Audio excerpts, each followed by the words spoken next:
राधे राधे दोस्तों। आज हम बात करते हैं पुत्रों के बारे में।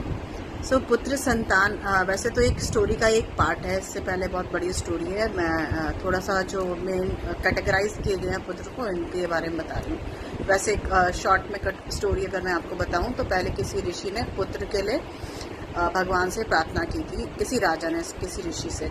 तो उन्होंने बोला था कि आप बिना पुत्र के अच्छे हैं, पुत्र तो दुख पहुंचाने के लिए ही आता है, पुत्र संतान। तो वो कहते हैं नहीं नहीं मुझे चाहिए, तो उनको आशीर्वाद मिलता है, पुत्र हो जाता है।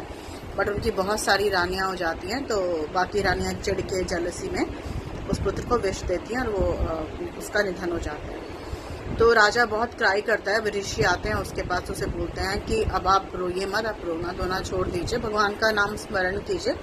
4 प्रकार के पुत्र होते हैं।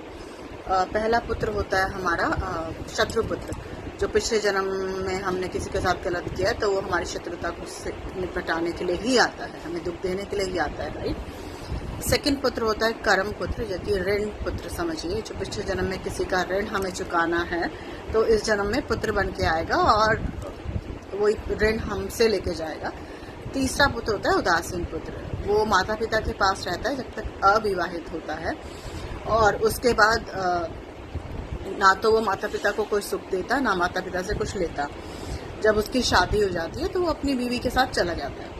तो ऐसे पुत्र को कहा गया है कि हम लोग सोचते हैं कि शादी के बाद हमें 4 हाथ पैर मिल जाएंगे, 4 हाथ मिल जाएंगे जो हमारी सेवा करेंगे, क्योंकि उस टाइम पे हम बुजुर्ग हो जाएंगे, राइट। बट उस 4 हाथ के साथ पुत्र के 4 पैर भी तो हैं और बीवी भी है। तो कहते हैं शादी के बाद तो इंसान पशु की तरह बिहेव करने लगता है। तो वो उन 4 पैरों से घर से बाहर निकल जाता है अपनी बीवी के साथ। उसके बाद आता है लास्ट वन, आता है हमारा सेवा पुत्र। तो ऐसे पुत्र जिसका पिछले जन्म में हम कुछ सेवा करके आ गए हैं किसी इंसान की, बहुत हम लोगों ने पिछले जन्म में कुछ किया है उसके लिए, तो वो इस जन्म में सेवा पुत्र बन के पैदा होता है, जो हमारे मरने तक हमारी बहुत सेवा करता है, हमारे लिए काम करता है, हमें बेड से हिलने नहीं देता, बहुत बहुत बहुत प्यार देता है, बहुत सेवा करता है। बट मैं ऐसा सोचती हूँ कि अगर हमने किसी के लिए कुछ नहीं किया और किसी की सेवा नहीं की तो कोई और हमारी सेवा करे, ऐसे विचार रखना तो निरर्थक है, ठीक है। तो बस एक छोटे से मैं पुत्र की 4 कैटेगरी आपको बता रही थी। लव यू ऑल, अपना ध्यान रखिएगा, कीप स्माइलिंग।